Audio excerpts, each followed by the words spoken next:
Francisco Juárez, soy investigador del Instituto Nacional de Psiquiatría desde hace muchos años y también ahora hace también ya muchos años como parte del programa de doctorado en psicología como tutor y profesor.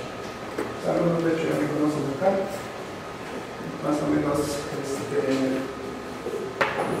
trabajamos esto de las presentaciones también en cada curso como para dar algún apoyo también a sus compañeros con crítica constructiva.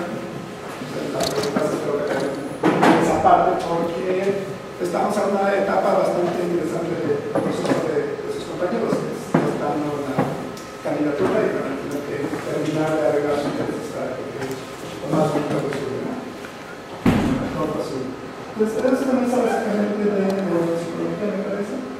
Nuestro primer comité va a ser la regla sería que tienen 15 minutos y hacemos sesión de preguntas al final de cada presentación. Y sí les pido que respeten el tiempo porque con el anexo de la nueva presentación vamos a estar un poco apretados, además de que estamos súper preparados. Entonces, empezamos con la verdad. Buenos días, mi nombre es Alejandro Toledo, soy doctorante de neurociencias de la conducta por parte de la Zaragoza, ¿no? Y bueno, realizo principalmente mi actividad del doctorado en el Instituto Nacional de Psiquiatría, ¿sí? Lo que les voy a presentar es un producto de mi proyecto de tesis que tiene que ver en general con reserva cognitiva y funcionamiento cognitivo. Particularmente voy a hablar de un artículo que enviamos a publicación, está en arbitraje actualmente, que es efectos diferenciales de la reserva cognitiva en usuarios de sustancias. Este producto se deriva del proyecto principal, que bueno, ese es el título provisional cuando lo escribí, pero dado el curso de las cosas, algunos términos ahí tienen que cambiar.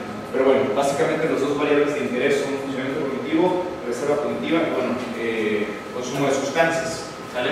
Mi comité está integrado por la doctora Luis Salvador Cruz, la doctora Marina Villier y del Instituto Nacional de Psiquiatría, la doctora Salvador es de Zaragoza y el doctor Carlos Concero, que es de la Universidad de Salamanca. Y bueno, mi proyecto está inscrito en dos fases. Una es un análisis secundario de datos que se recolectaron en consumidores de inhalables por parte de un proyecto del Instituto Nacional de Psiquiatría. Es la primera fase. De este proyecto se deriva lo que les voy a presentar a continuación. El segundo, parte de mi tesis, es una recolección de datos originales, también con poliusuarios, pero de esto no vengo a hablarles hoy. Bueno, este es el artículo que actualmente está en revisión de lo que les voy a presentar. Y bueno, el artículo habla sobre efectos diferenciales de reserva cognitiva en funcionamiento cognitivo de poliusuarios y sustancias, ¿sí? Lo que estamos haciendo es un análisis. El artículo, más que en un orden ¿cómo decirlo? Tiene más un carácter metodológico de análisis estadístico. Aprovechamos el aprendizaje de un tipo de análisis que se llama regresión de mixturas para emplearlo en el conocimiento de la reserva cognitiva. Ahorita les voy a decir cómo es que lo empleamos.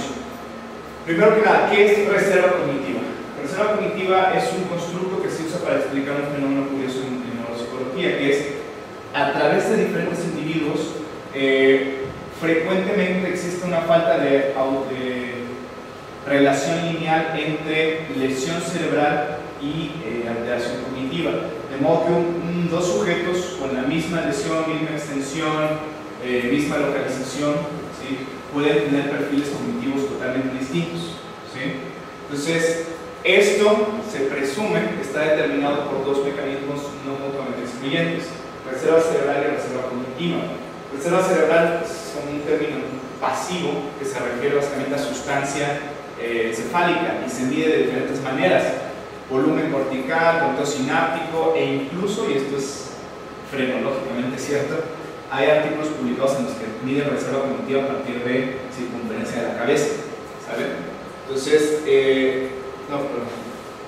reserva cognitiva es un término más actualizado, por decirlo de alguna manera, que se refiere a uso de recursos cognitivos preexistentes, reclutamiento de nuevas redes neuronales, ¿sí?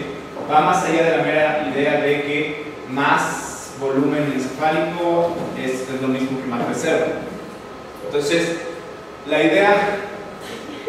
Voy a hacer unas señales también. La idea de reserva es que, ¿qué es lo que causa que haya más reserva cognitiva? ¿Sí? Entonces, bueno, hay varias cosas: genética, nutrición. Una de las principales líneas de investigación va en el sentido de involucramiento de un sujeto en actividades cognitivamente estimulantes a lo largo de su vida. ¿Sí? Cognitivamente estimulantes, los tres principales rubros que se suelen cubrir en eso son educación, trabajo, actividad laboral y tiempo libre o ocio. Son los tres principales que se estudian en esto. Ahora sí. Ya sé. Ya de vuelta.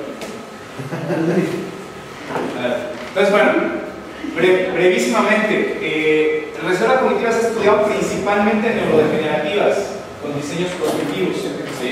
Principalmente en enfermedades neurodegenerativas. Sin embargo, sí se ha empleado, por ejemplo, eventos cerebrovasculares, accidentes, pues. Y por ejemplo en VIH, traumatismo craneoencefálico, y hay dos estudios que yo encontré en la literatura que lo abordan el trastorno por uso de sustancias. La mayoría, les digo, lo hacen a partir de diseños prospectivos, aunque hay estudios que sí lo hacen en diseños transversales. La mayoría usa como indicadores de RC, de reserva cognitiva, educación, ocupación, y bueno, a veces utilizan medidas, por ejemplo, de inteligencia cristalizada, como CI verbal, ¿sí? Entonces, bueno, por ejemplo, este estudio en particular, que es del 2014, encontró que a mayor reserva cognitiva, los usuarios de sustancias presentaban mayores tiempos de abstinencia, según autorreporte, y menor severidad de uso de sustancias, ¿sí? Entonces, bueno, la idea básica de la reserva cognitiva es que tenemos una neuropatología. Vamos a asumir que el trastorno por uso de sustancias implica neuropatología cuando es a nivel crónico, contemporánea crónica, perdón. Esto impacta en el funcionamiento cognitivo, ¿sí? Lo que queremos saber es cómo modifica la reserva cognitiva esta relación. Esto es un modelo finalmente de mediación, ¿sí? Y esto es lo que es básicamente el modelo que se usa para abordar el estudio de reserva cognitiva. Aquí yo puedo poner traumatismo craneoencefálico, VIH, etc. ¿Sale? Y RC, insisto, se estudia a partir de indicadores. Es un constructo formativo. ¿Qué quiere decir esto? Yo puedo evaluarlo a partir de años de educación, años de involucramiento en ciertas actividades de ocio, años de involucramiento en actividades laborales y qué tipo de actividades laborales. ¿Sí? Ok, rápidamente, este estudio es un estudio secundario de este estudio que les comentaba de uso de inhalables. Este estudio principal, el de resultados primarios, ya se publicó.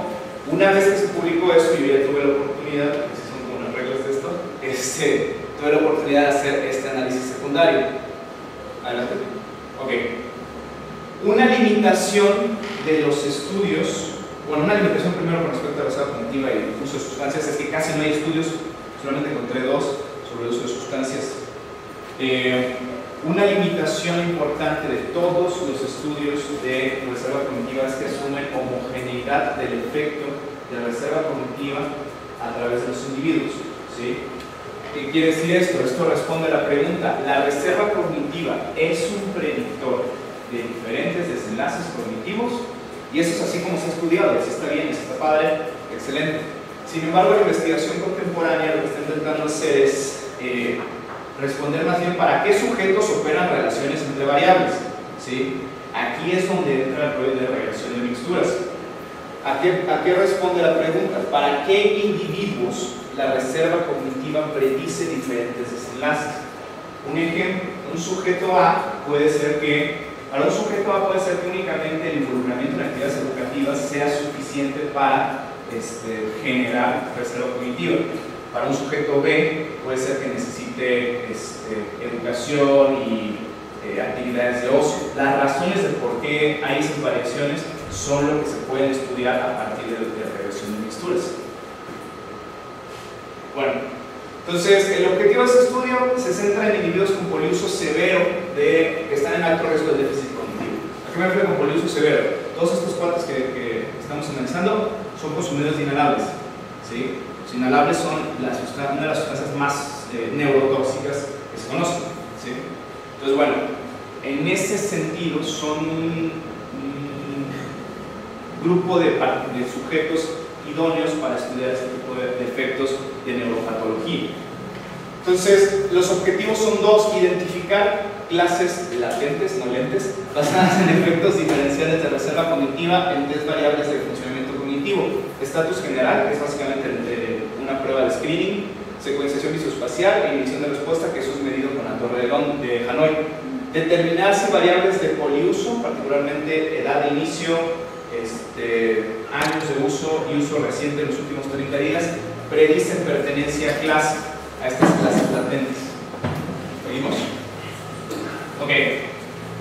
Unas justificaciones para esto: conocer estas diferencias permiten determinar diferentes tamaños de efecto de reserva cognitiva a través de subgrupos, determinar efectos de patrones instintivos de uso de sustancias en la relación de reserva cognitiva y funcionamiento cognitivo, que tiene que ver con lo de pertenencia a clase, cómo afectan mis diferentes patrones de uso, ¿sí? Cómo afectan el hecho de que yo pertenezca a tal o cual clase de esta relación. Efectos de otras variables contextuales, por ejemplo, nivel socioeconómico. ¿Qué otra cosa permitiría a largo plazo? Individuos con mayor o menor riesgo de déficit cognitivo podrían identificarse no solamente por estas variables como aisladas, sino en términos de sus asociaciones. Y bueno, esto nos permitiría, eventualmente, que las intervenciones puedan ser más selectivas. ¿Seguimos?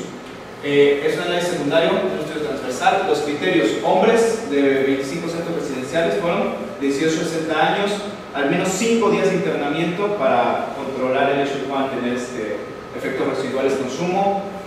El criterio básico para que fueran consentidos, se les queda consentido informado, es: oye, en los últimos 3 meses has consumido al menos una vez inhalables. Sí, ¿no? Okay. Después se le hacía el consentimiento informado. Exclusión,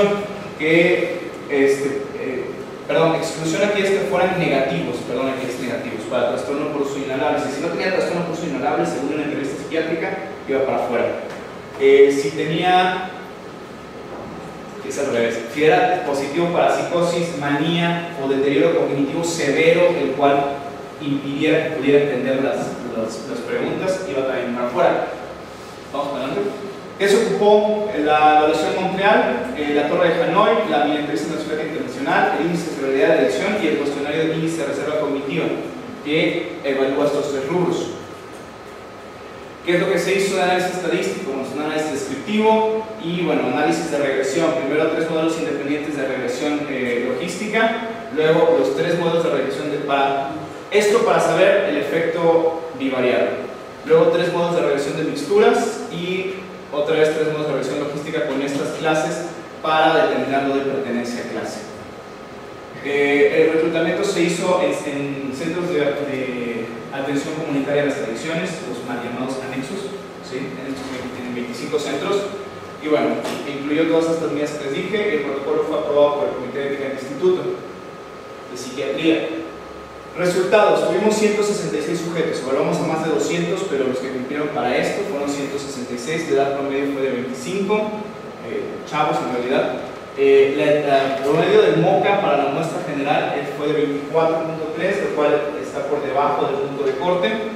Y bueno, tuvimos diferentes tiempos de iniciación, particularmente el número de movimientos de la torre de Hanoi. En tienen que ser el máximo son 7 y el otro son 15, entonces pueden ver que la media son menos. Entonces, seguimos. Esto obviamente lo voy a explicar ahorita, pero es básicamente lo que nos permite las clases latentes, es describir las variables en esos subgrupos según las clases latentes. Obviamente esto es muy largo, está en el artículo, lo puedo pasar si me lo piden, pero lo puse para ejemplificar que nos permite desglosar mejor a los grupos. ¿Seguimos? Educación 11.2 años, trabajo 10.5 años y ocio 42.4 años. El ocio se mide a partir de la suma de un montón de actividades en las que participa el sujeto: juegos, relaciones interpersonales, etc. Y bueno, variables de uso, resumiendo, la mayoría empezó 13 a 16 años, la mayoría tiene 2 a 6 años de uso, principalmente inhalables y marihuana, y de 5 a 16 días consumo reciente, los últimos 30 días, principalmente inhalables. Esto es lo importante, clases latentes.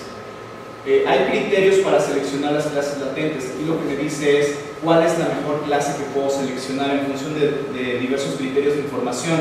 Entonces, nosotros tomamos la solución de 2 clases en los 3 modelos que probamos. ¿Vimos? Esto también es nuevo, pero en la siguiente quiero poner nada más el resumen de esto para que se entiendan. ¿Qué es lo que estamos haciendo aquí? En función de la asociación de la reserva cognitiva y el MoCA, tenemos que hay un grupo, ¿sí?, particularmente el que sale muy bajo en el MoCA, para el cual educación resulta ser un factor de protección, únicamente educación, ¿sí? Y hay otro grupo, también por debajo del punto de corte, pero menos, para el cual educación, trabajo y ocio, los 3 combinados, parecen funcionar como factores de protección. ¿Qué me está diciendo esto? Los 3 indicadores no funcionan igual en términos de esta relación para todos los sujetos. Para algunos únicamente opera educación, para otros todos los criterios. Yo mismo me recordé.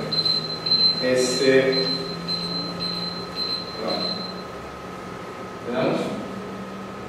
Bueno, voy a resumir los hallazgos. ¿Puedes poner la anterior?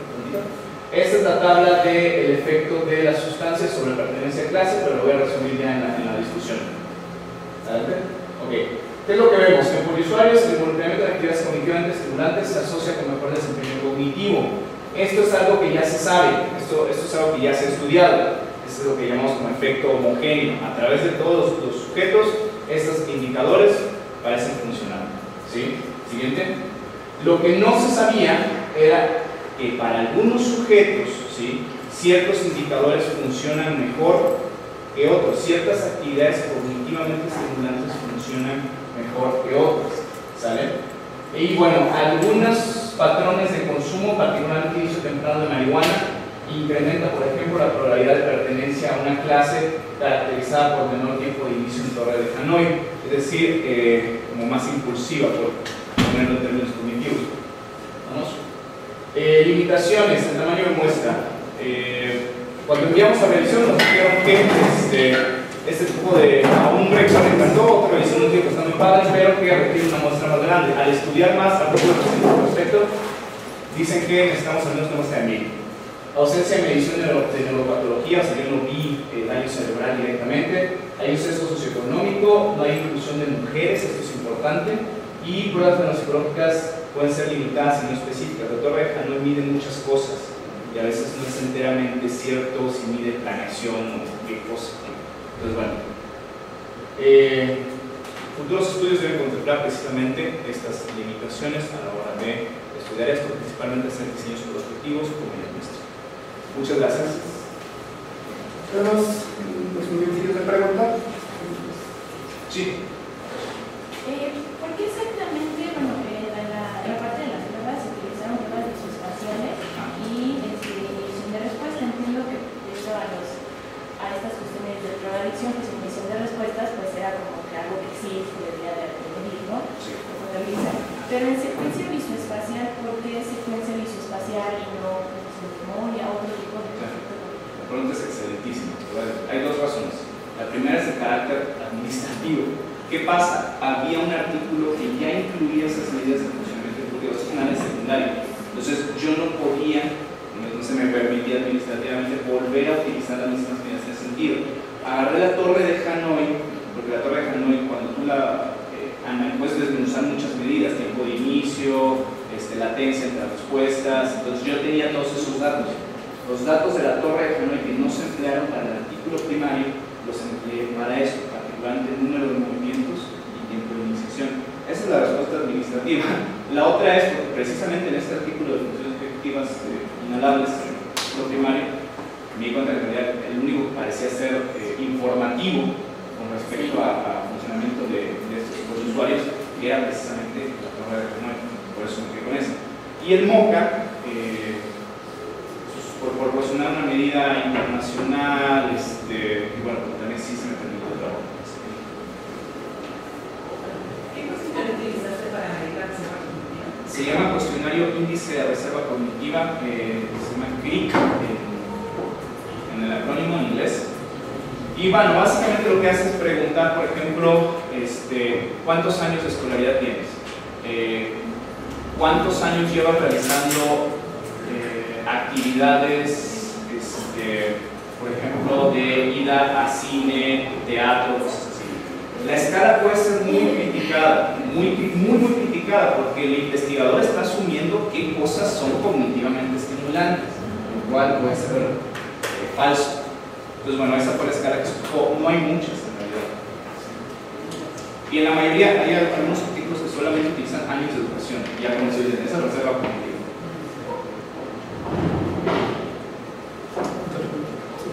¿Por qué no hacer un discernimiento mejor en los inhalables? Estas sustancias que las personas están consumiendo. Porque vi que metías así solamente inhalables y también venía otra categoría pequeña de marihuana. Y pues creo que es importante, bueno, ya que encuentras resultados mixtos en cuanto a qué puede tener un factor profiláctico en este sentido, ¿por qué no ir a las sustancias que están consumiendo? Tal vez eso podría tener una mejor correlación. Sí, porque eso se hizo, de hecho. Lo que pasa es que, perdón, por el tiempo ya no puedo decirlo, pero bueno, aquí se tomaron en cuenta tanto inhalables, alcohol, marihuana y cocaína, que son las 4 más consumidas en la Ciudad de México. ¿Por qué no se tomaron en cuenta otras? Porque usualmente... No, mejor dicho, parcelados. Sí. Ya entendí. Yo creo que la muestra no da para eso, solamente son 166 horas. La sugerencia es buenísima. El asunto es de que sí se requería una muestra muchísimo más grande. Y, perdón, en estudios que sí hemos hecho con muestras más grandes con variables cognitivas, no hay tantísima diferencia entre sustancias, al menos con pruebas neuropsicológicas. Lo que importa es más bien cuántos años llevan consumiendo cualquier sustancia. Okay. ¿Sí? O cuántos días previos.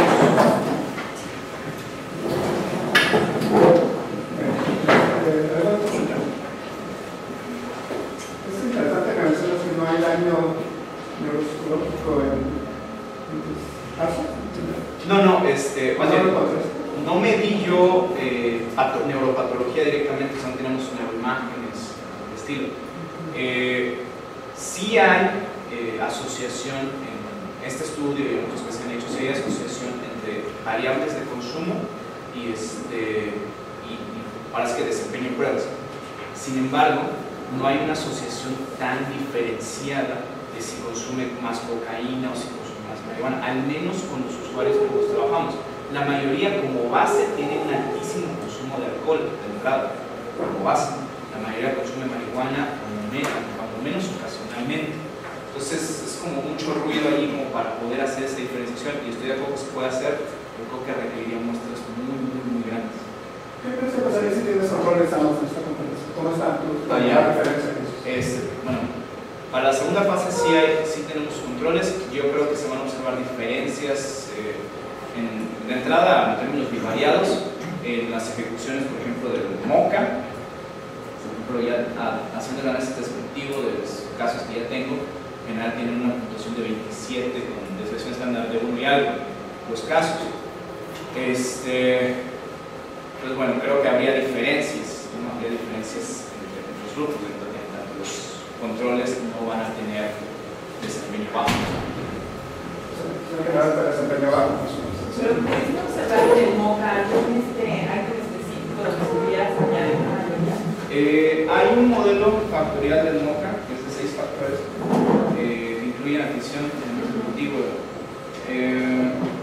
Las que he notado que salen bajas son atención, memoria y funciones ejecutivas, particularmente. Los sujetos no salen bajos en lenguaje, son nada más 2, 3 hijos. No salen bajos en lenguaje, no salen tan bajos en orientación, ni en habilidad visoespacial. Bueno, muchas gracias. Gracias. Vamos a continuar el programa con Benjamín para su presentación. Por favor. Hola.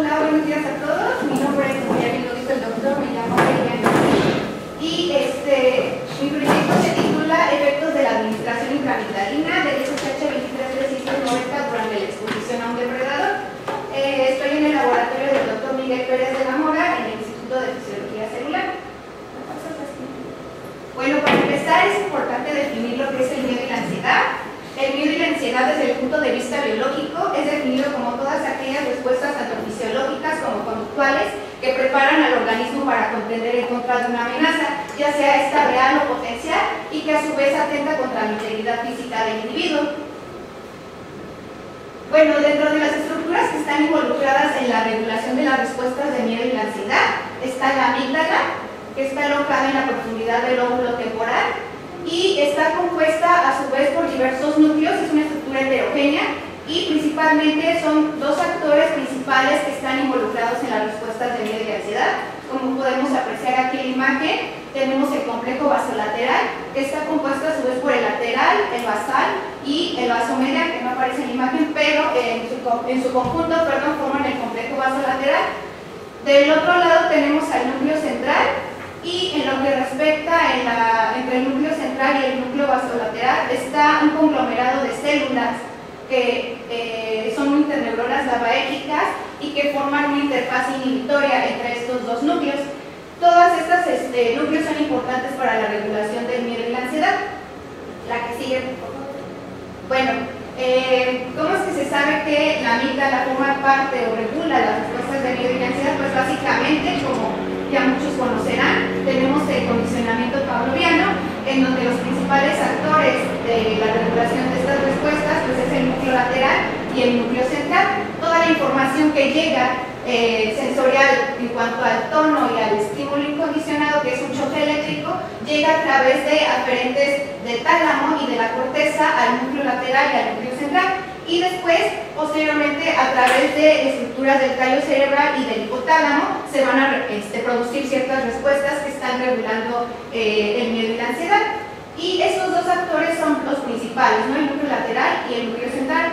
Sin embargo, también, como ya les había comentado, hay unas estructuras, un conglomerado de células que están interpuestas entre estos dos núcleos, tanto en el central como en el vasolateral, que están regulando este tráfico de impulsos que llegan al complejo vasolateral y el núcleo central para poder dar una respuesta efectora, que en este caso son todas aquellas respuestas como el freezing, el aumento de la frecuencia cardíaca, el incremento de la liberación de hormonas, etc.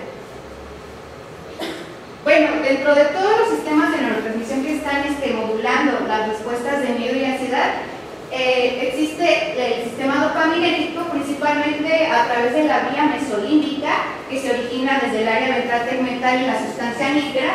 Van a enviar proyecciones o terminales dopaminérgicas y van a inervar de manera profusa a la amígdala. Como podemos apreciar en las flechas, hay una inervación prominente en lo que respecta a las islas intercaladas paracapsulares que están rodeando al complejo vasolateral de la amígdala, y por otro lado tenemos al núcleo central, que también llega a mayor inervación dopaminérgica a través del sistema mesolímbico. También se ha reportado que hay una mayor densidad de receptores en lo que respecta a las islas intercaladas paracapsulares, como se puede apreciar aquí en las flechas, no sé si lo alcanzan a ver. Hay una mayor densidad de receptores D1 en estas islas, y básicamente, ¿cómo es que se ha reportado que el sistema dopaminérgico vía receptores D1 de dopamina está implicado en el miedo y la ansiedad?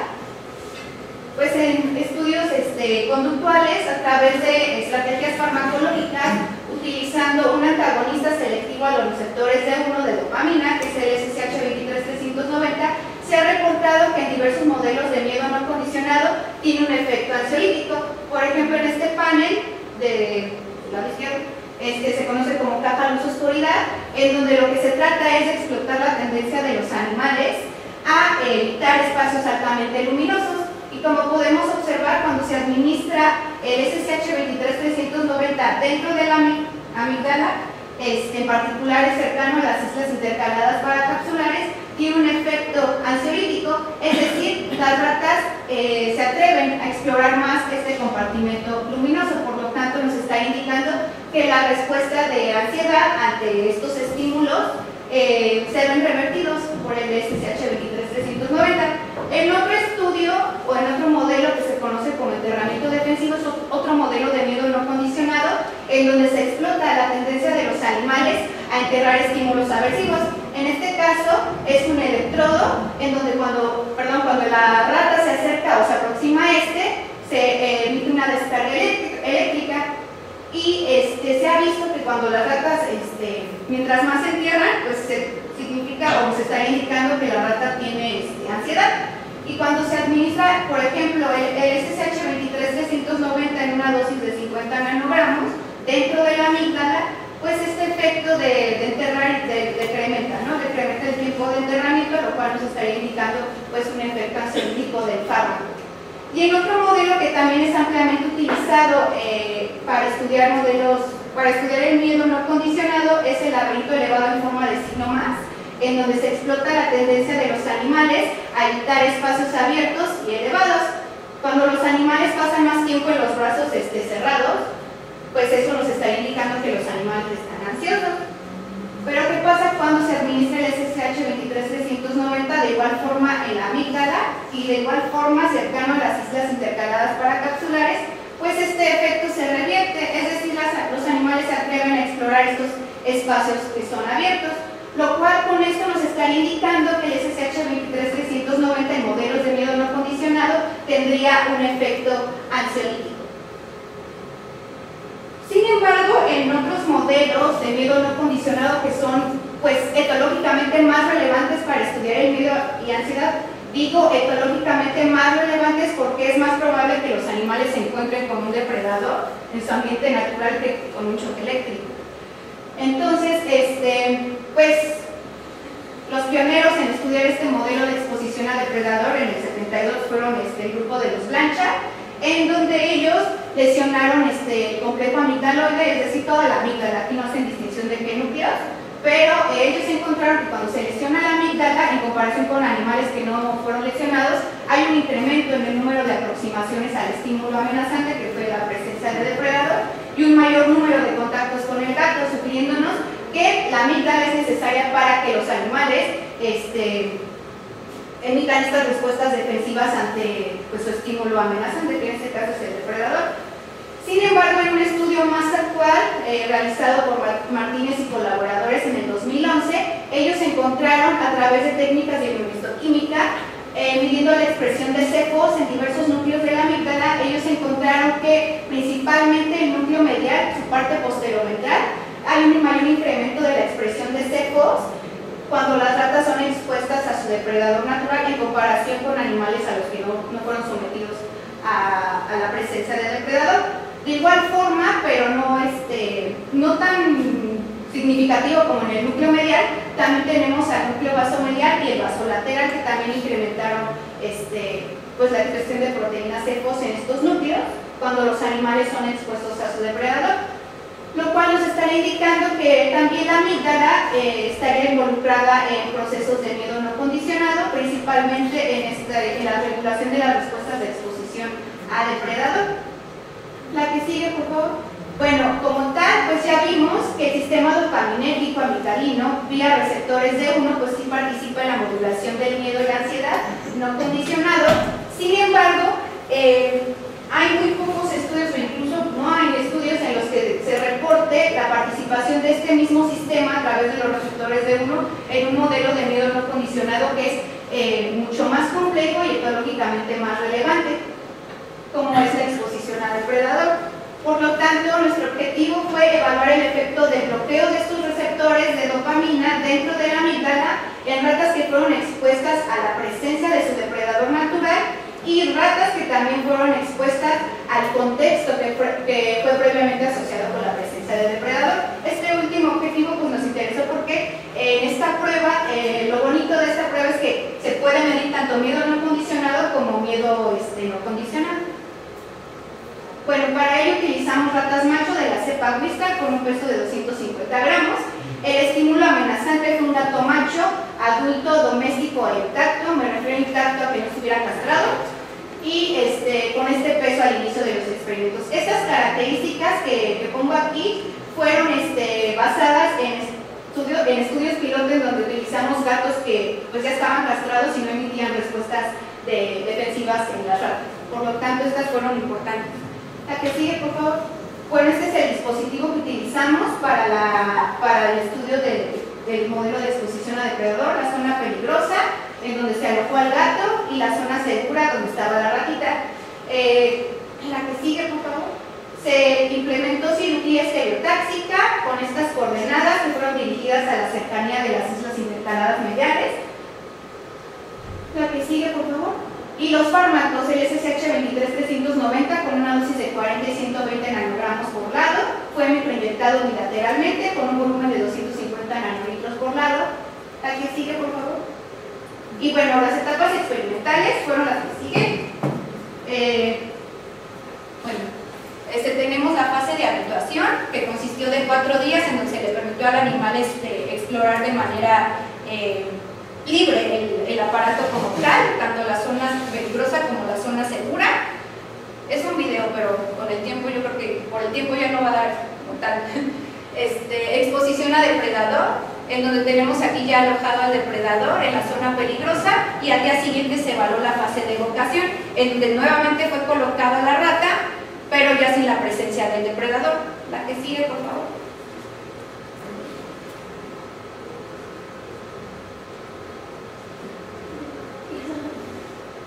Bueno, en una primer parte del experimento nos interesó evaluar el efecto del SSH 23390 durante o previo a la fase de exposición a depredador, y en la siguiente, por favor.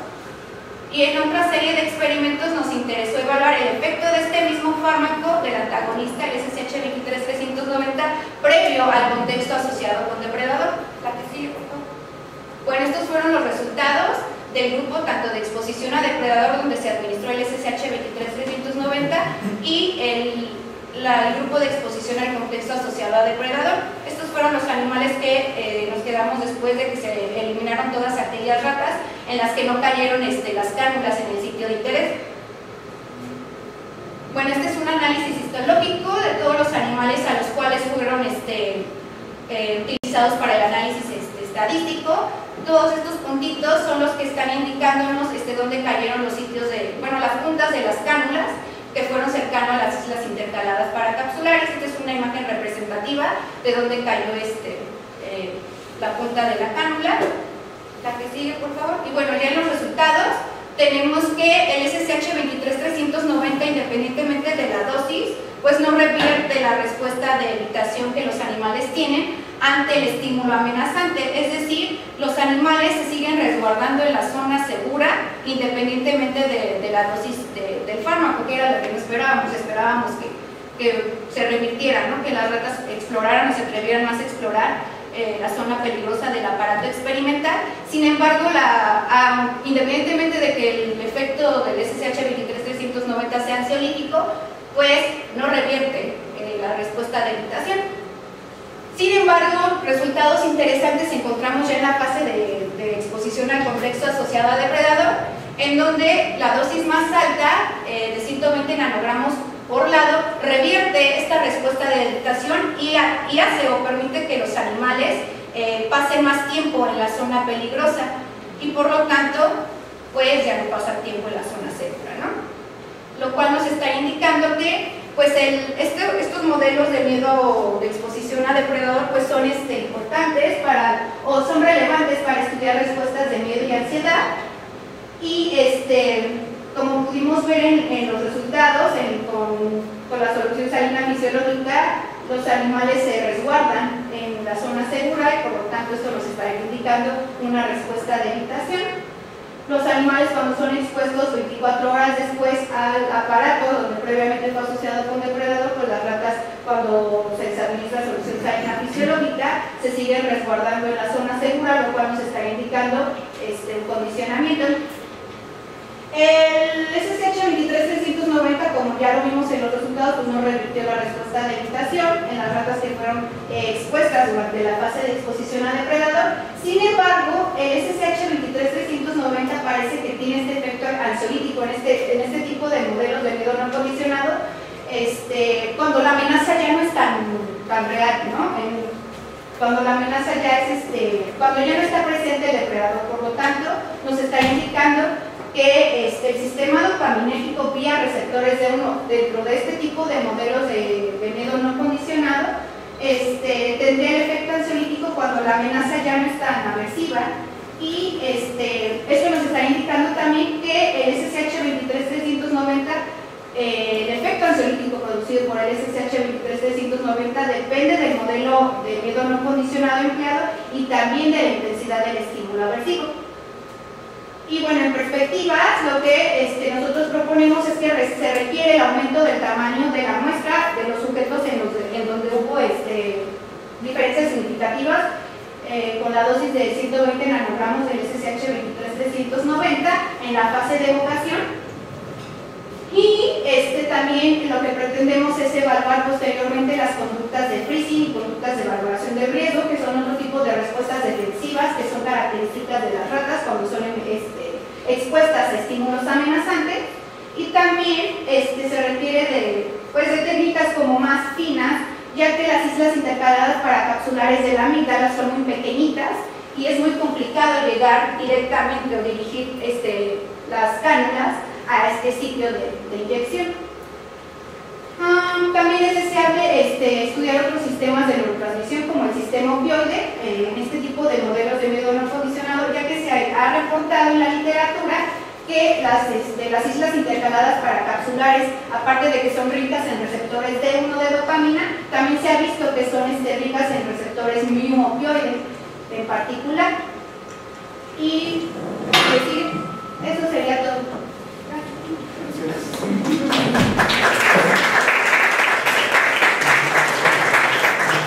Antes de continuar, está Marta para presentar.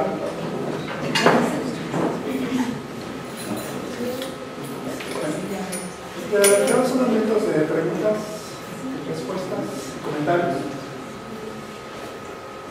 Sí, bueno, para acá.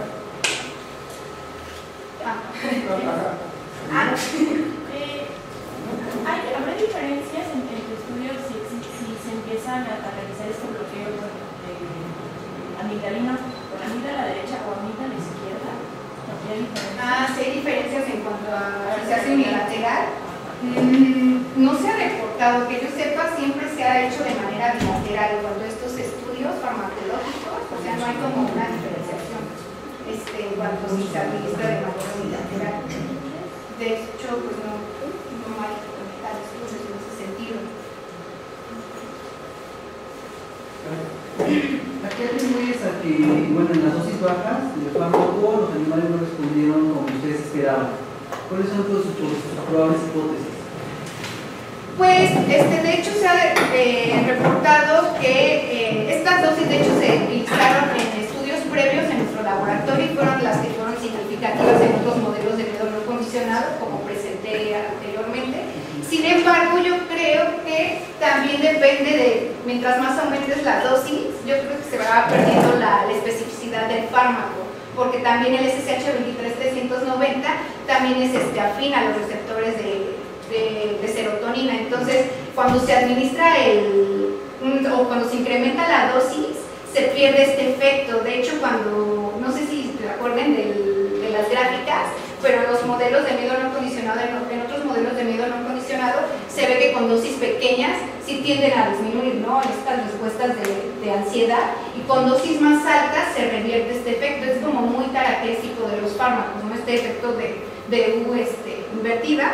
Y se ha visto que con estas dosis, dependiendo también de la especificidad del fármaco, y también pues se va perdiendo, ¿no? O sea, pareciera que también probablemente ya se estaría uniendo a otro tipo de receptor, en este caso el de serotonina, aunque es muy poca su afinidad a los receptores 5HT1A, parece, es muy bajo. Entonces, probablemente sea.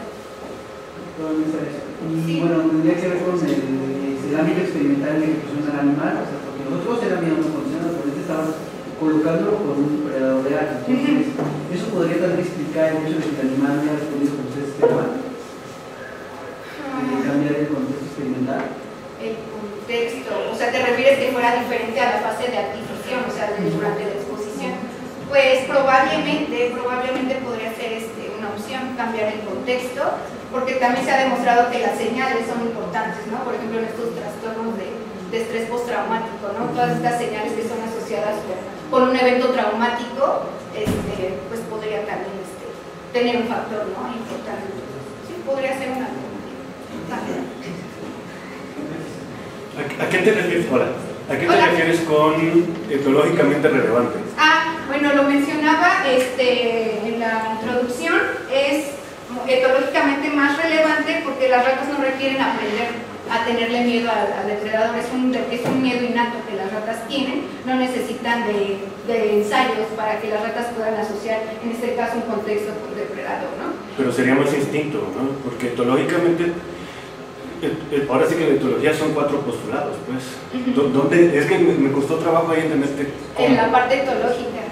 Sí, me refiero a que en este sentido, estos estímulos, me refiero a que son etológicos porque es más probable que se encuentren en el ambiente natural del sujeto.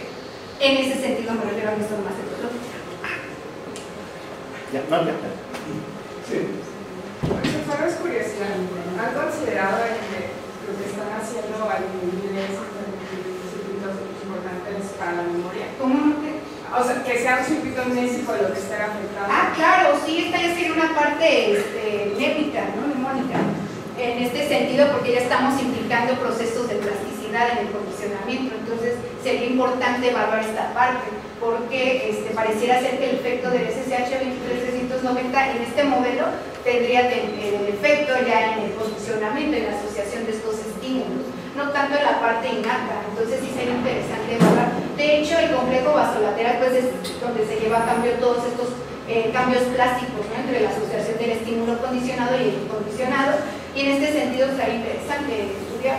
Porque entonces no estarías interrumpiendo la ponderación de la valencia del estímulo riesgoso, ¿no? Por eso no pueden resultados ahí, sino lo que está haciendo. Sí, ya la parte de la evocación del recuerdo, ¿no? Sí, de que ha estado previamente un depredador, y el SSH estaría como afectando la expresión de ese miedo.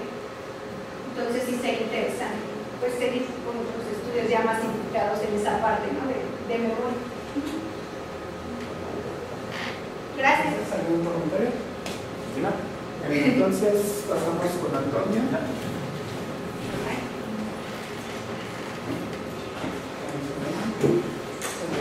Hola, muy buenos días. Yo les voy a platicar de cómo los transportadores son una forma de estrés puede modular el proceso, en particular de la...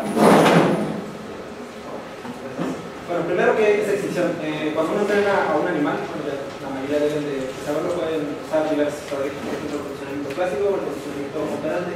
De esa forma nosotros propiciamos que una conducta se presenta, la asociar esta conducta con un estímulo incondicionado o ya sea con un forzador, y entonces lo que podemos ver es que la conducta comienza a aumentar. Pero si nosotros omitimos alguno de estos dos eventos, cualquiera que haya sido, vemos que la conducta decrementa. Este cambio de la conducta es la extinción, y anteriormente se conceptualizaba erróneamente como olvido, pero no es olvido, sino que es un nuevo aprendizaje.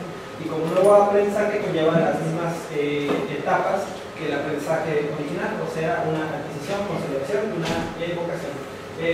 Los fundamentos de la extinción son de relevancia clínica porque hay terapias, como por ejemplo la terapia de desensibilización sistemática, que se basa en precisamente este concepto para tratar diversos trastornos, como por ejemplo estrés traumático, adicciones o inclusive fobias. Se ha visto que este tipo de trastornos también están estrechamente relacionados con una región en particular. Bueno, siempre están relacionados con muchas regiones en particular, pero en este caso en concreto hay una zona en donde tienen esta convergencia, que es el estriado, el estriado dorsolateral, que aquí les muestro un corte coronal de rata, que el estriado dorsolateral sería el equivalente en humanos al putamen, pero estamos usando un modelo animal. Bueno, el estriado dorsolateral, como su nombre indica, se refiere a la porción lateral del estriado. El estriado es un núcleo que forma parte de un conjunto de núcleos, que son los ganglios basales, que son principalmente relacionados al movimiento, pero ya en décadas más recientes se ha también relacionado a estos núcleos con capacidades cognitivas. En específico, el núcleo central, que también se puede nombrar como núcleo accumbens, está relacionado, por ejemplo, a asociaciones de estímulo-estímulo o el condicionamiento clásico, por ejemplo, aprendizajes más de tipo emocional. Y mientras que el estrado dorso-medial se encuentra relacionado a principalmente usar estrategias de tipo espacial y memoria espacial o más flexible, por ejemplo. Y mientras que el estrado dorsolateral, que es la región que les acabo de comentar, es la más estrechamente vinculada a memoria de tipo motor, como habilidades, hábitos, asociaciones, estímulo, respuesta. Y y eso tiene todo el sentido porque, como les comenté, el estrado no es un núcleo homogéneo, sino que está parcelado anatómica y funcionalmente.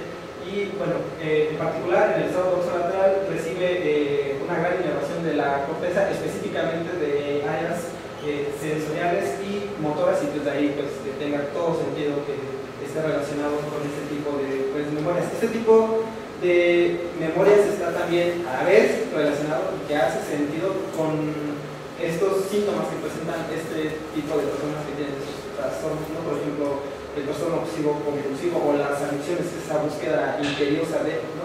Está muy relacionado con los hábitos y de hecho se conceptualiza que este tipo de conducta que presentan estas personas es una especie de, o bueno, se debe a la desregulación o déficit en las funciones mnemónicas del estrado dorsolateral. De hecho, personas que ya consumen drogas por muchísimo tiempo se postula que al principio es una especie de reforzamiento positivo, donde estaría participando principalmente el estrado dorsolateral, y posteriormente, ya cuando se vuelve una adicción ya consolidada, ya no es un reforzamiento positivo, sino que es un reforzamiento negativo, es decir, consumen para sentirse mal, y se ha visto que tiene relación ya más con esa región en particular, porque hay muchos cambios neuroquímicos y anatómicos en esa región en particular. Bueno, esto es lo que les comenté. Y este tipo de trastornos se han también relacionado, es decir, su presencia con el estrés. Se sabe que eventos estresantes a edades tempranas o eventos estresantes agudos como, no sé, temblores, bueno, terremotos, cobrichos o secuestros, cosas muy traumáticas pueden propiciar que se den este tipo de trastornos. Y parte de toda la respuesta fisiológica que involucra el estrés, ya sea crónico o agudo de este tipo de situaciones, es la liberación de glucocorticoides, que son las hormonas del estrés. En el caso de los humanos son el cortisol, y en el caso de las ratas es la corticosterona. En particular nosotros estamos interesados en un modelo animal, y estos glucocorticoides se liberan de forma tónica durante el día, pero tienen un pico también durante el día, pero también pueden aumentar su liberación ante eventos estresantes de manera rápida. Esta hormona tiene diferentes blancos en el cuerpo, pero también tiene blancos como por ejemplo en el cerebro, y esta hormona al ser puede atravesar la barrera hematoencefálica, dado que los receptores están principalmente dentro de la célula, son lipofílicos, entonces de esa manera pueden atravesar la membrana sin ningún problema y alcanzar estos receptores. En específico, también hay zonas del cerebro relacionadas con la memoria que presentan estos receptores, por lo cual también se ha visto que pueden regular el proceso de memoria. Lo pueden regular de muchas maneras, y hay muchos experimentos que demuestran que pueden tener un efecto ya sea positivo o negativo en la memoria. En particular, yo estoy interesado en el proceso de extinción, y en el proceso de extinción lo que se sabe de estas hormonas es que les presento algunos antecedentes rápidamente, que esto fue la tarea de condicionamiento al tono, y fue en ratones. Lo que se hace es que se ordenaron los animales para que precisamente adquieran esta conducta, que es el freezing, que es ausencia de movimiento, percepción de la que se necesita para la respiración.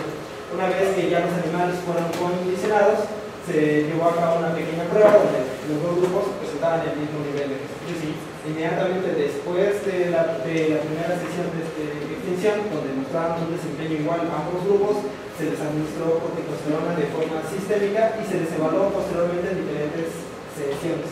Se ve que el grupo al que se administró corticosterona presentó un porcentaje de freezing muchísimo menor, por lo cual se indica pues, una extinción muchísimo más eficiente. Eso en cuanto a los glucocorticoides, pero en la región que nosotros tenemos de interés, se sabe que no solamente participa en la adquisición y en el mantenimiento a largo plazo de diversas tareas, sino que también participa activamente en la extinción. Esto porque si se administra bibupivacaína, que es un inhibidor de los receptores de sodio, lo cual hace que haya menos probabilidad de que la neurona se despolarice y pueda liberar sus neurotransmisores. Bueno, pues se entrenó a unos animales en una tarea de respuesta que fue la vehículo de Tolman, y una vez que ya fue el último día de entrenamiento, posteriormente vino un día de extinción. Aquí podemos ver que en el primer día de extinción, antes de cualquier tratamiento, no hay diferencias entre los sujetos, y inmediatamente después, o también 2 horas de retraso, si se administraba este fármaco, lo que se observa es que los animales que recibieron este fármaco presentan un mayor número de respuestas condicionadas, es decir, la extinción se está haciendo muchísimo más lenta, puesto que el grupo control y el grupo que recibió el mismo tratamiento, pero 2 horas después sí presentaron diferencias significativas, es decir, están extinguiendo.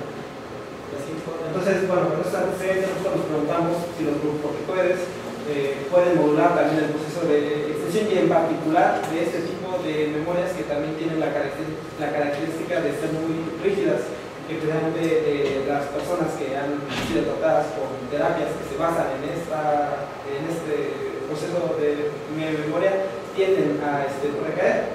Entonces, bueno, nosotros nos preguntamos que si administramos corticosteroides directamente en el estado postlateral podemos facilitar esta extinción. Así es, entonces la metodología que nosotros usamos, bueno, usamos un modelo animal, de ratas, macho, lista, y pasaron por una cirugía estereotáxica para implantar cánulas de forma bilateral en la región de interés sensor lateral. Posteriormente fueron restringidas, fueron pesadas y restringidas de alimento para que con un peso promedio base restringamos el peso al 85%. Esto porque con la finalidad de que estuvieran motivados para realizar la tarea. La tarea que nosotros usamos fue la venta de Tolman, y es una tarea operante donde se utiliza un reposador o una recompensa, que en este caso es azúcar, para que los animales trabajen.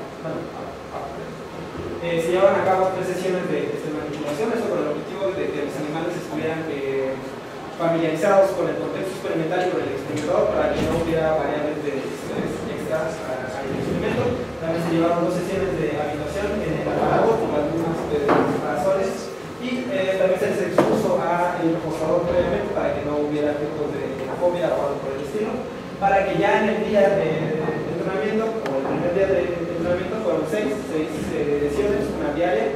Durante cada sesión fueron 10 ensayos, en el que a las ratas la tarea es muy sencilla. No sé si algunos de ustedes están familiarizados con la tarea, pero el objetivo es que la rata aprenda a girar hacia un lado de la vista, es lo único. Pero esta tarea tiene la ventaja de que, dependiendo del perfil de entrenamiento, puede reclutar a una u otra región del cerebro, porque cuando el brazo de salida se altera, pero se mantiene constante la dirección hacia la cual el animal debe girar, el animal deja de poner, digamos, atención a las pistas espaciales, y entonces digamos que el hipocampo no estaría participando mucho, digamos, en este aprendizaje, y es donde el estrado dorsolateral toma relevancia, porque se sabe que si se lesiona el estrado dorsolateral, los animales no pueden aprender este tipo de tarea cuando está lesionado el estrado dorsolateral, cosa que sí pueden aprender la presión espacial del hábito, porque bueno, pues el hipocampo está intacto, y viceversa. Entonces, bueno, nosotros utilizamos 6 sesiones de entrenamiento, y una vez que los animales aprendieron a girar hacia un lado del laberinto, bueno, se llevaron a cabo 3 sesiones de extinción, en las cuales inmediatamente después de la primera sesión de extinción se administró el tratamiento, y posteriormente se llevaron a cabo 2 más para evaluar la reflexión de la extinción. También se llevó una sesión de entrenamiento para ver qué tan robusta era esta extinción ante un entrenamiento. Y al finalizar todos los protocolos conductuales, se tuvieron los cerebros y se verificó la correcta implantación de las cámaras para asegurar que los datos que nosotros teníamos, cuando solo usamos los estimados de los sujetos que contaron con un correcto implante. La siguiente, por favor. Bueno, aquí ya les presento ya los resultados. Tuvimos 3 grupos, usamos 2 dosis, un vehículo de 2 diferentes concentraciones.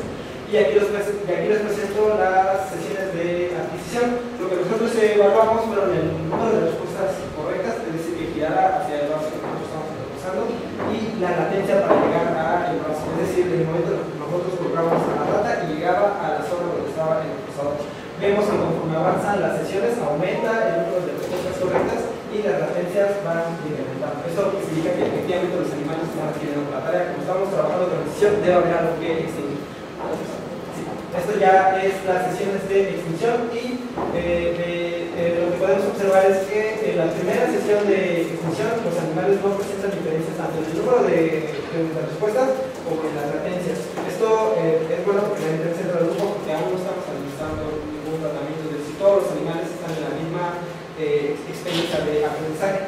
Y una vez que administramos este tratamiento, inmediatamente después, ahora en la siguiente sesión de extinción, lo que podemos ver es que el grupo con corticosterona 30 meganogramos presentó un número menor de respuestas significativamente y unas latencias muchísimo más altas. Esto se observó también en la subsiguiente sesión de extinción, lo cual quiere decir que están teniendo una extinción muchísimo más eficiente.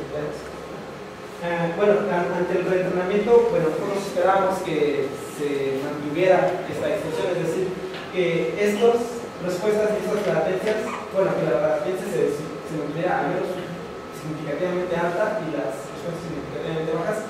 Esto pues no ocurrió así, no esperábamos, pero bueno, de cierta forma tiene sentido con los datos clínicos que hay, que es las recaídas en este tipo de conductas, pues es muy frecuente. ¿Y podrías pasar al siguiente?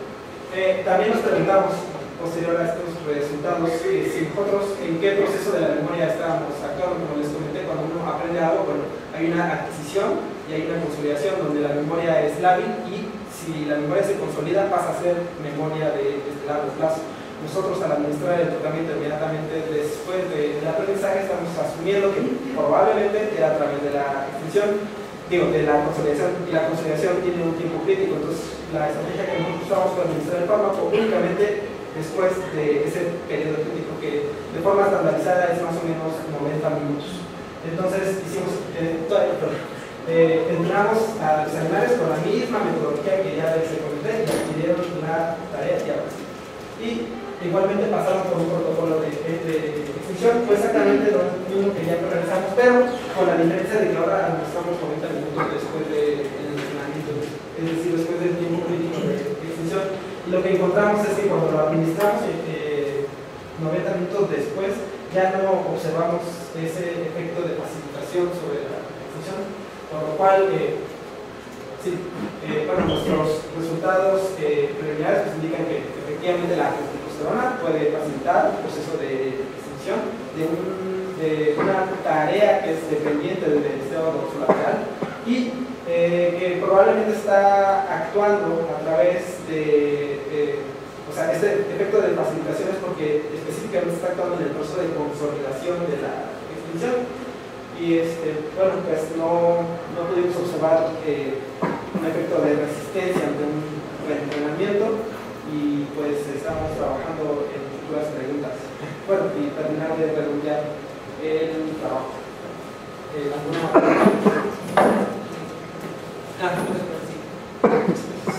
muchas gracias por su atención. ¿Preguntas?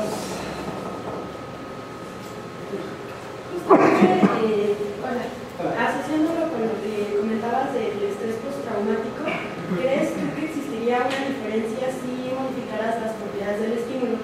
Es decir, aquí lo que estás reforzando no es una conducta aversiva, sino que más bien es, como tú dices, una conducta de hábitos. Sí. Pero ¿qué pasaría si el procedimiento del entrenamiento conductual dependiera de una tarea que justamente tiene que ver con un estímulo aversivo? ¿Crees que habría diferencias ahí?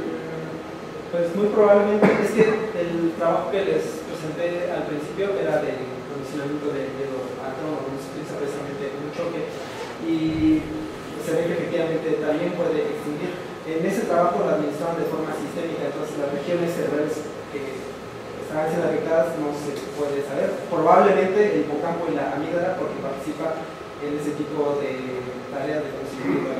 Bueno, en particular en la mía, como la estrategia que utilicé fue usar una tarea que precisamente requiere una región en particular y yo, digamos, en esa región en particular, pues sé que está participando. Si esperaría algo diferente en otra tarea, pues al menos la literatura y lo que llevo indica que sí podemos, o sea, que sí facilita la extinción, tanto de si es de una memoria aversiva, pero también si es de una memoria, digamos, de hábitos. Lo cual pues es bueno porque este tipo de memorias son muy robustas, entonces saber que también podemos extinguirlas, pues es bueno para futuros aplicaciones clínicas. No sé si vamos a mejorar. Sí, gracias.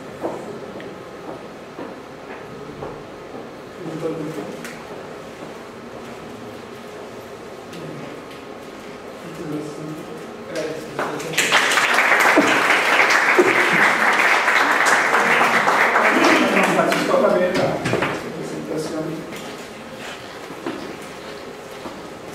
Marta no llegó. No se me coló por ahí, si me recuerdo. Sí.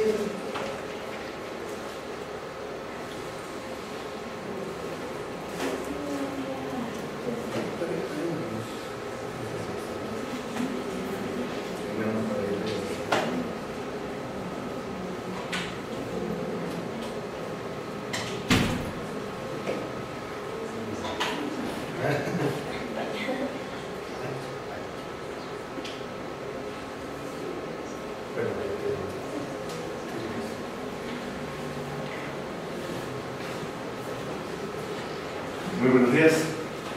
Soy Javier Villanueva, soy estudiante de doctorado de aquí del área de neurociencias, aquí en la Facultad de Psicología. Directamente estoy vinculado con el Instituto Nacional de Psiquiatría Ramón de la Fuente Muñiz en el área de cronecología y etología humana, donde nuestra labor ahí es analizar desde la perspectiva etológica toda aquella expresión o conducta que se está presentando en el individuo o en el trastorno. Es entonces que existe una línea de investigación en colaboración con la Clínica de Trastornos de Personalidad, donde, al ser clínica de trastorno de personalidad, nos vamos con el clúster B, con esto, parte de la desregulación emocional, que se abrió un apéndice para esa enorme línea que ya lleva años, donde yo propuse el analizar la emoción dentro de las vocalizaciones. Si esto es así, entonces el reto para nosotros, para el Laboratorio de Cronecología y Etología Humana, fue saber cómo se puede visualizar la emoción en la voz, puesto que no es un tema que sea nuevo o estemos descubriendo el hilo negro. Es entonces que en la clínica de trastorno de personalidad, el objetivo ahorita, debido a la gran demanda que tiene el trastorno limítrofe de personalidad, porque hay hasta cola para que sean atendidos, es decir, hay 100 en la lista de espera, la que sigue por favor. Se dio la tarea también, es donde entra ya esta parte de colaboración, donde el TLP de entrada ya es un trastorno que uno de los factores o uno de los rasgos que puede distinguirse dentro de este trastorno, porque esa es la definición que menciona el DSM-4 y parte de las leyes, es esta cuestión de la desregulación emocional, tomando una desregulación emocional como una incapacidad para modular respuestas emocionales. Tomamos esa parte de modular respuestas emocionales como una tendencia para responder a los estímulos ambientales con una elevada sensibilidad, o sea, rápido, una elevada activación y una recuperación retardada. La que sigue, por favor. Entonces, bajo este tema ya de buscar la vocalización, perdón, la emoción dentro de la vocalización, nos dimos a la tarea de buscar cuáles son los argumentos o cuál es la base teórica que ya la han encontrado anteriormente, porque no, repito, no es un tema nuevo, donde han encontrado que dentro del trastorno mental, el estudio de las emociones con desregulación emocional, se ha encontrado que hay mayores niveles de ansiedad y depresión. Esto lo reflejan los sujetos que estén presentando mayores niveles de ansiedad y depresión, lo estén demostrando o expresando en las valencias negativas, y esto se percibe en el estilo prosódico, no en la conducta. Ahorita no nos estamos enfocando en la conducta. También se ha encontrado que hay mayores niveles de activación fisiológica, esto por los constantes estados de alerta. ¿Dónde se ve eso?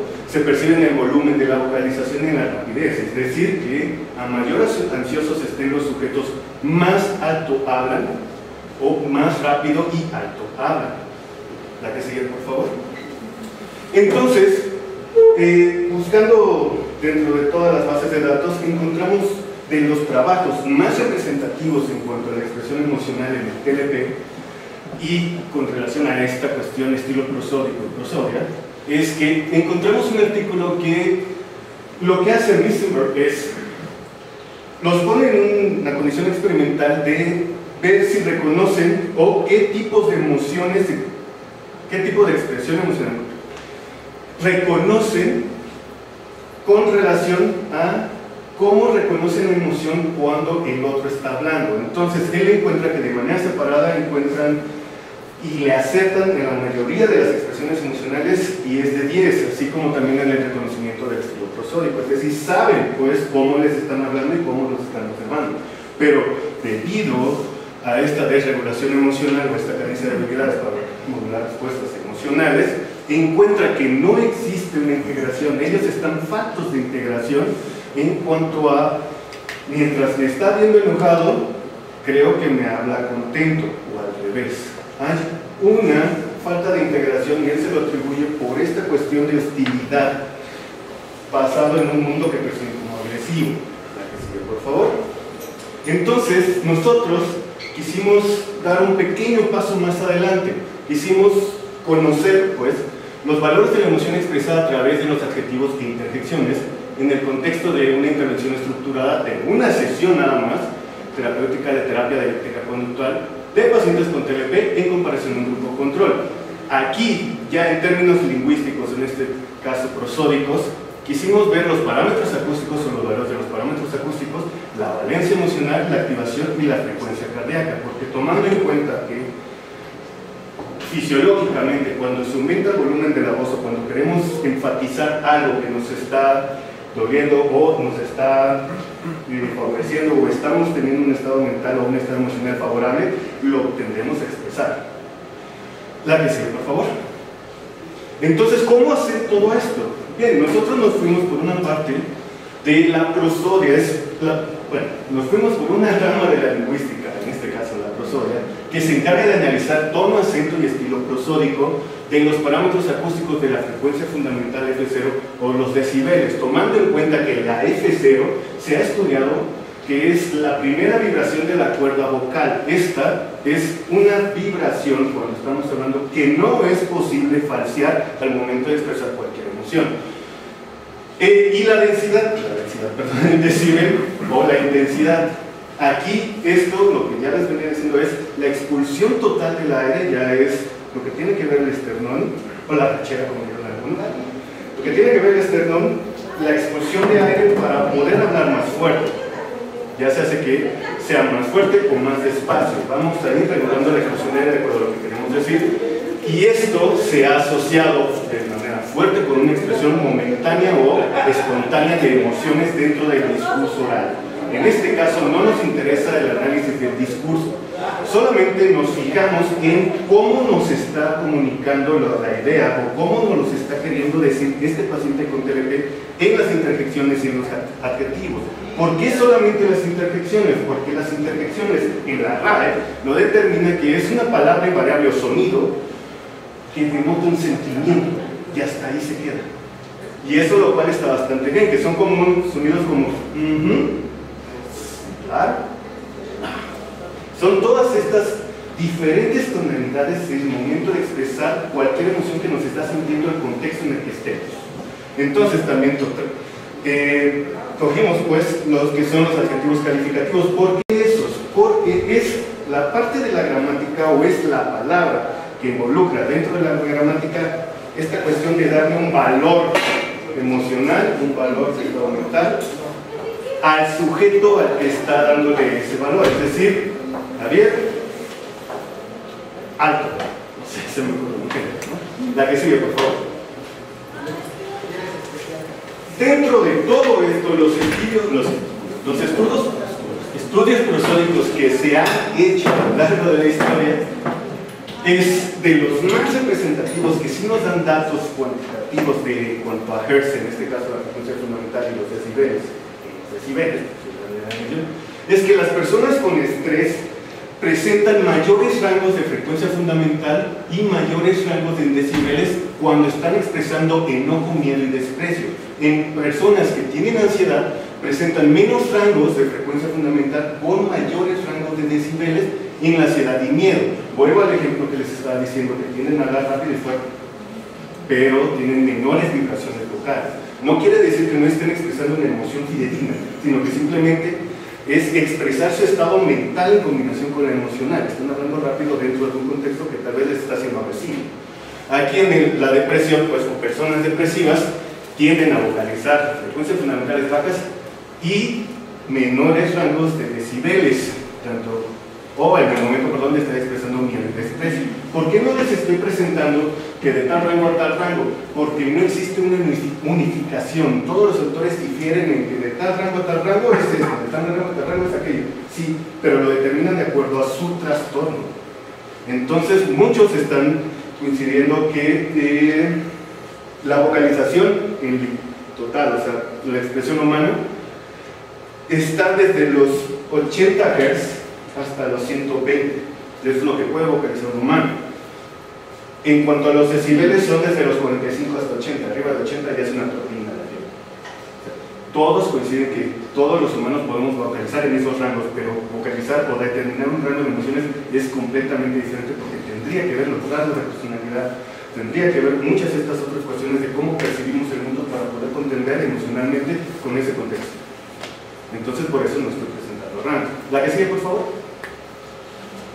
Bien, para poder hacer este estudio ya dentro del trastorno límite de la personalidad, lo que hicimos fue acudir a esta clínica de personalidad allá en el Nacional de Psiquiatría, como les mencioné, de una sola intervención estructurada, de una sesión terapéutica de DBT, de dialéctica conductual.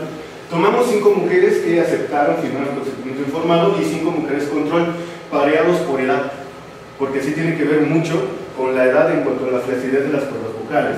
Entonces, lo que se hizo fue, de esa primera intervención se videograbó y se analizó con el Fresh Reader solamente la videograbación. El Fresh Reader es un programa que te analiza en cada 0.04 segundos todas las unidades de acciones faciales que se están presentando dentro del video, todas. Y con el PRAT lo que se hace es un software que te analiza y te sintetiza todas las señales del audio. Esto lo utilizan mucho los que están dentro de la lingüística para determinar la acentuación. Y una vez que tenemos esto, al fin y al cabo tenemos tiempo en los dos lados, sincronizamos la valencia, activación y frecuencia cardíaca, que lo que no les dije que el Fresh Reader analiza las 7 emociones básicas, la valencia emocional, activación y frecuencia cardíaca.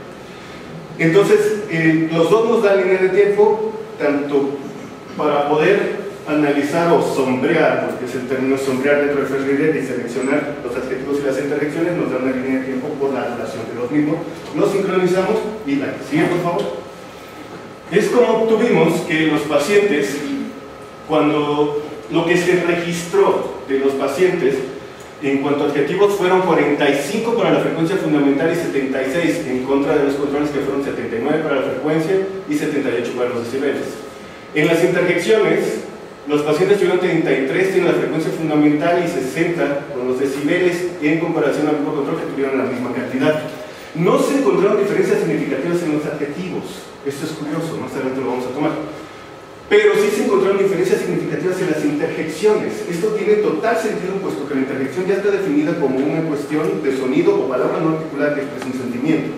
Entonces, cuando estamos haciendo una comparación con Wilcoxon aquí, encontramos que en estas diferencias significativas los pacientes tienden a acumular o tienden a tener mayor densidad de datos arriba de los 150 Hz en comparación al grupo control, que esto, a pesar de ser una sola sesión intervención terapéutica, pareciera que durante toda esa sesión se van relajando, mientras que los controles van teniendo toda esta cuestión de estados de alerta. Esto también se puede ver en los decibeles, a pesar de que sí es más ancho, más largo, podría considerarse que es igual de ancho, pero aquí es más ancho, entonces vocalizan más fuerte la interjección. La que sigue, por favor.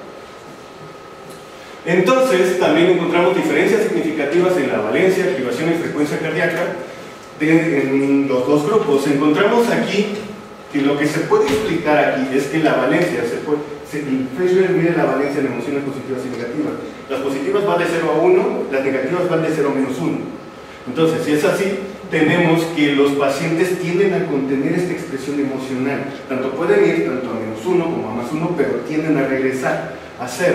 A comparación de los controles que sí se va hacia menos, pero ahí se lo atribuimos a que es pacientes sin TLP que jamás han recibido una intervención estructurada de DBT, entonces van bajo la expectativa de no sé qué me van a decir. Pero a través del tiempo, como se ve acá, se ve una relajación y esta es la activación. Hay una activación total en comparación al grupo clínico, que aquí hay un marcado estado de alerta fisiológico, porque se puede ver que del punto 2 hacia arriba es donde está la mayor concentración de datos. Aquí la frecuencia cardíaca, rápido, si se puede notar en estas gráficas de violín, pues para poder determinar esta densidad de datos, hay una tendencia a ir hacia abajo, hacia los 50 bits por minuto, que en comparación al grupo control hay una tendencia a ir hacia los 120.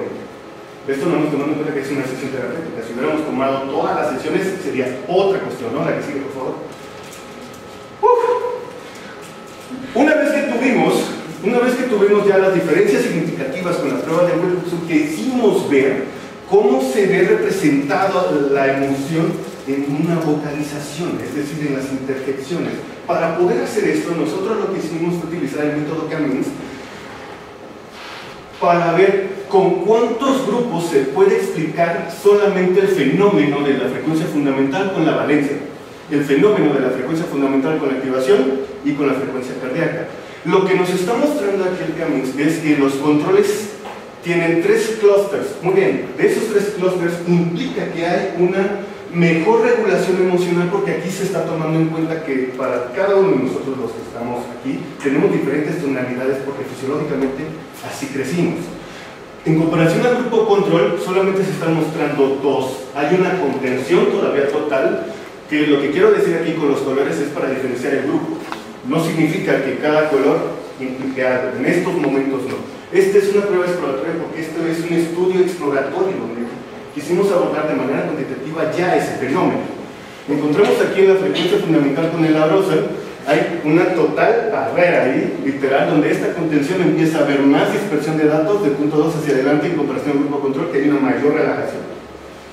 En la frecuencia cardíaca se puede observar el mismo fenómeno porque va desde los 50 hasta los 85. Aquí va desde los 50 hasta como hasta los 100, bien, pero siguen siendo 3 clústeres, es decir, sigue habiendo una mayor regulación, a pesar de que tienen esa expectativa de no sé qué me van a decir, sigue habiendo mayor regulación en comparación al grupo control. ¿La que sigue, por favor? Aquí esto es interesante porque si es así, si hay una desregulación emocional y no sé cómo yo regular mi emoción, pues dentro de la intervención terapéutica, en cuanto al decibel, que es esta expulsión de aire, para que ustedes me puedan escuchar, tengo que hablar fuerte. Entonces, si es así, cada interjección, es decir, tengo que vocalizarla o dirigirla, pues, concentrarla en la valencia, pues, aquí negativa, pero hay una menor dispersión, pues, o sea, lo que voy es que los pacientes vocalizan más fuerte, pues lo que se logra analizar es que vocalizan con mucho mayor volumen. Esto es interesante porque aquí los pacientes sí, a pesar de que tienen esa connotación terapéutica de que no sé qué recibir, se tienden a relajar.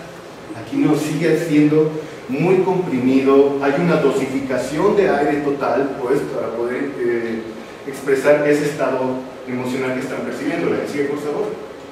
Ahora, lo que podemos concluir es que los adjetivos solamente forman parte, o representan la emoción en la gramática, pero no en la vocalización. Y el otro punto es que la interjección, aquí ya lo determinamos como una conducta, donde la interjección es la dosificación de la inhalación y exhalación de aire acompañada de sonidos guturales y articulados cuya función es expresar un estado mental o emocional, por lo tanto se convierte en una conducta. Si esto ya se convierte en una conducta para ser considerado dentro de la intervención terapéutica, entonces en el grupo de pacientes con TLP vocalizó de manera contenida esa interjección, pero con mayor intensidad, lo que no se sucedió en el grupo control, que en términos funcionales están con, o sea, a pesar de que no pueden hacer integración entre la expresión facial que el emisor le está dando en colaboración con esta vocalización, aquí es donde pueden sí expresar literal su estado emocional. De alguna u otra forma tienen que ver esta cuestión de regularse. Ahora, las limitaciones de este trabajo es que si ahorita nada más es con 5, nos está dando esto, la idea es buscar o tener una mayor N, pero como quisimos hacer esta exploración y ver cómo se estaba haciendo todo esto, porque es de comentarles que para cada base de datos, todo esto nada más fueron 5, fueron casi 20 millones de datos. Entonces teníamos que ver la forma de cómo compactarlo para tener lo que hemos estado obteniendo. Entonces lo que podemos concluir es que sí hay que tomar en cuenta la dosificación de área, en este caso en la interjección, para considerar el estado emocional. Hasta aquí es donde vamos. La que sigue, por favor. Presentación. Gracias. Gracias. No sé si tienen preguntas. Sí, hola. ¿Qué implicaciones pudiera tener? O sea, porque entiendo que lo estás tomando como un indicador de progreso terapéutico, entonces, ¿o esa es la perspectiva? ¿O de eficacia de la intervención? No sé si medir la eficacia, pero por lo menos si esta fue la primera de toda la intervención, que es ver cómo va regulando la emoción de acuerdo a la intervención terapéutica que está teniendo. Sí, la pregunta es, mi pregunta es, ¿qué implicación, digo, porque está muy ligada ya al ambiente clínico, por eso pregunto, ¿qué implicación práctica podría tener? Y lo que entendí por lo último que dijiste era como un indicador de el efecto del tratamiento. Sí, claro, como indicador, hasta donde he podido ver, pues, es que esto podría apoyar, así como ser parte de tal vez una batería de pruebas. O sea, se me ocurre que pueda ser parte de una batería de pruebas donde solamente dentro del contexto terapéutico se tomen las vocalizaciones que estamos tomando aquí. Si de tal rango, se me ocurre también, de tal rango, si presenta esto, entonces se va regulando o sigue con esta desregulación. Ahora, decirte exactamente cómo ahorita tengo que trabajar con los psiquiatras de manera multidisciplinaria.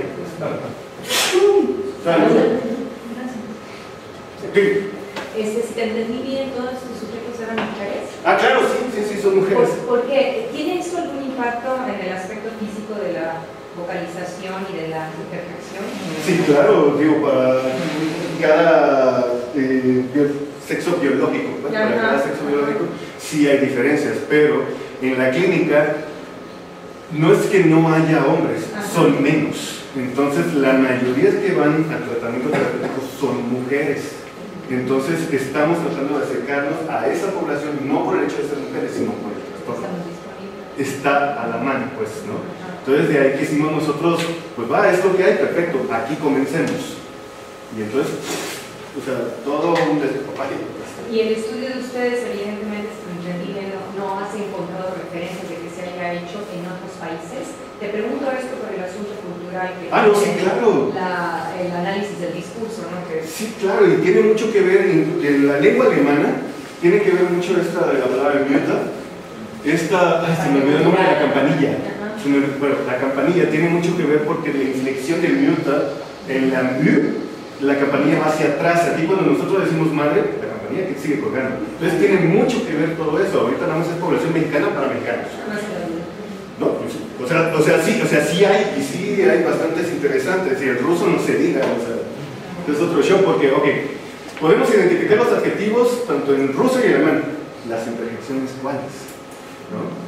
Porque hasta para España, una interjección que algunos españoles estaban poniendo ahí en artículos pues ya fuertes, era cataplum, eso no la tenemos aquí, ¿no? Entonces todavía fue otro trabajo buscar pues ese aspecto lingüístico de esta expresión emocional, ¿no?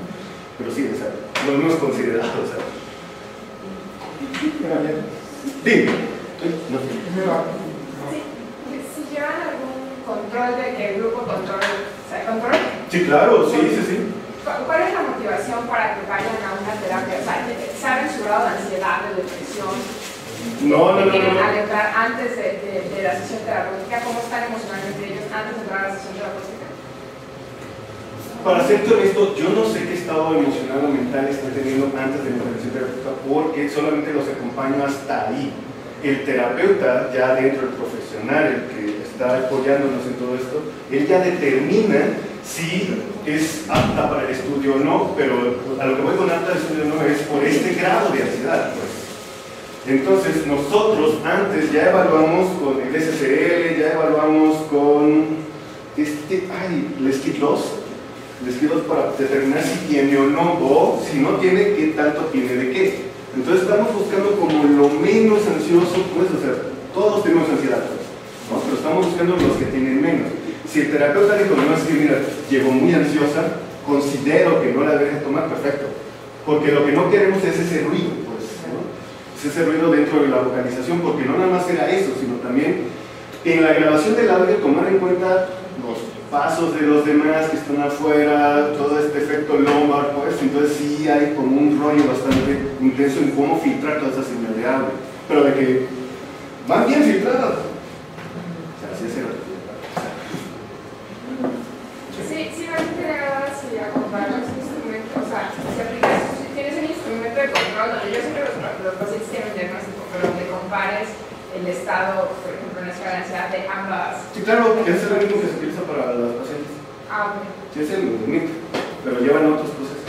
Bien, gracias. Sí. Okay, bueno, comentaste que fueron mujeres, pero comentaste también que el rango de edad era muy importante. Sí. Pero no comentaste qué rangos de edad. Ay, qué cosa que me dices.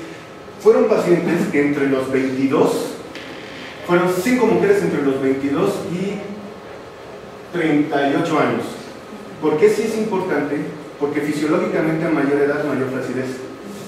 Entonces va cambiando la voz conforme vamos adquiriendo edad. Entonces lo que quisimos hacer es, ok, ya sabemos esto que fisiológicamente sucede, vamos a encontrar las mismas edades para los controles. Ahora sí que no sabría decirte si... No, pues sí, ya. Sí, o sea, sí lo tomamos en cuenta, pues. Sí tomamos en cuenta la edad, por eso. Sí. Desconozco si en estas variables hay cambios a lo largo del ciclo menstrual y si lo controlaste. No tomamos en cuenta el ciclo menstrual. No. ¿Cambios? De acuerdo con esto, sí, porque fisiológicamente hay otros tipos de reacciones, entonces hay otros tipos de estados emocionales. Entonces hay diferentes, incluso expresiones conductuales y vocales, que no tomamos en cuenta esto. Solamente se les preguntó si estaban en, y pues las 5 reportaron que no, pero así que tú. Nada más les preguntamos que no. Bueno, les preguntamos y dijeron que no. Las 10 estaban bien, o sea, sin molestia, sin tener frío, sin... ¿Se sentía bien? No es que pase el ciclo fueron evaluados. No, ahí sí ya. Nada más preguntamos si están en el superior.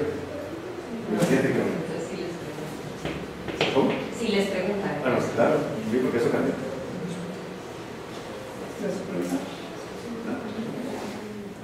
¿Qué tanto crees que tus tendencias en frecuencia cardíaca se dan más a la sensibilidad de medición de tu herramienta?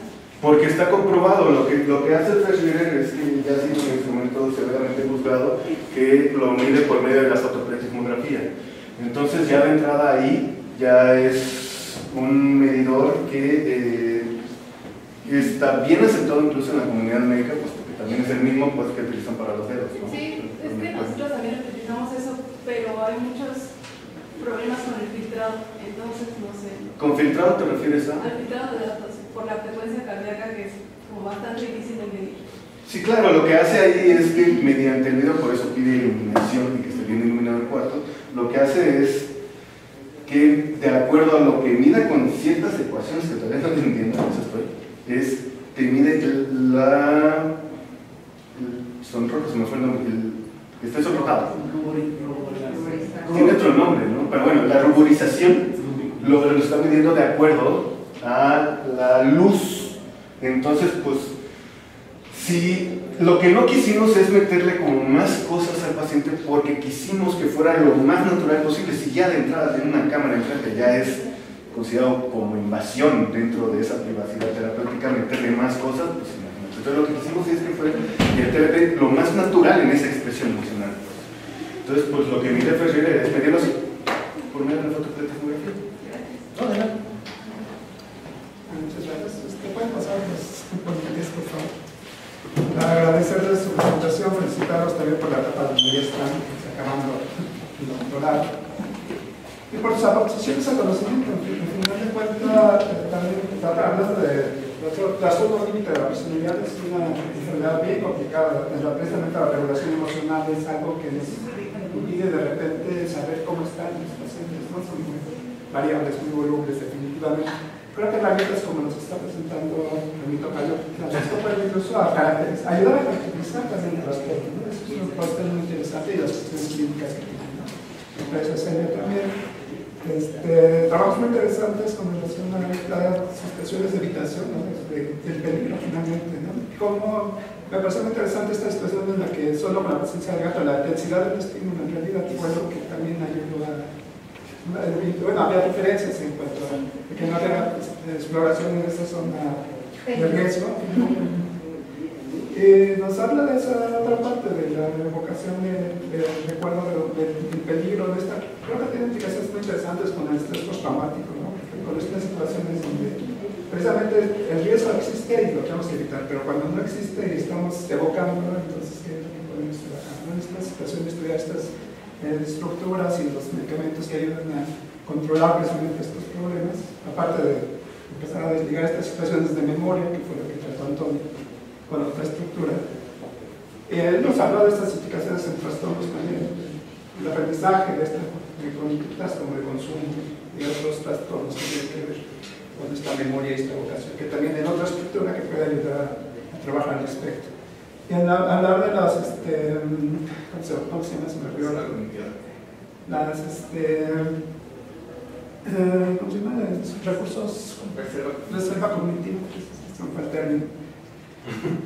También nos da otro punto de vista para entrar al tratamiento. Al final de cuentas, ¿qué tanto tenemos nosotros como para defendernos?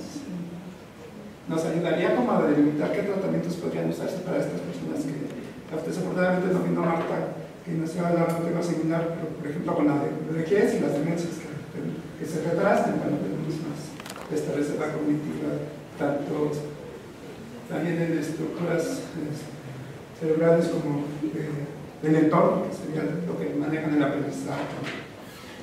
Ahí por eso la escolaridad es importante, ¿no? Que tanto se mantiene activo. Académicamente también creo que nos ayuda mucho, ¿no? Los doctores y a los que nos dedicamos a la vida académica en este aspecto, ¿no? Que dicen que tenemos más este tipo de reservas, ¿no? Que nos ayudarán a lidiar mejor con la vejez, a ser más productivos más tiempo. Así que les agradezco mucho, les pido un aplauso.